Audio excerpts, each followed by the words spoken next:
আসসালামু আলাইকুম রহমতুল্লাহ।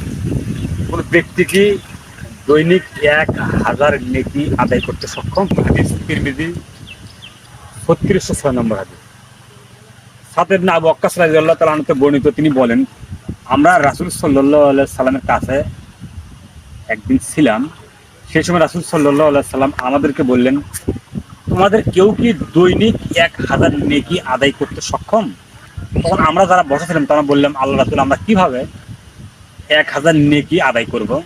তখন রাসূল সাল্লাল্লাহু আলাইহি ওয়াসাল্লাম আমাদেরকে বললেন যে, সুবহানাল্লাহ, কেউ যদি একদিনে 1000 বার পাঠ করে তার 1000 নেকি লেখা হয়, অথবা 1000 পাপ মাফ করে দেওয়া হয়। সম্মানিত উপস্থিতি, সুবহানাল্লাহ এই বাক্যটা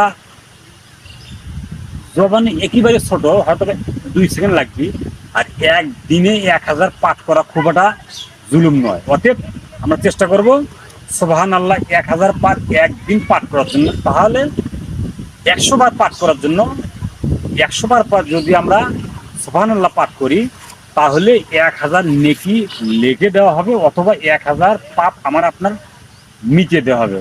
আল্লাহ, তুমি প্রত্যেকটা মানুষকে দৈনিক, আমি সহ দৈনিক 100 বার সুবহানাল্লাহ বলার তৌফিক দান করে দাও। আমিন।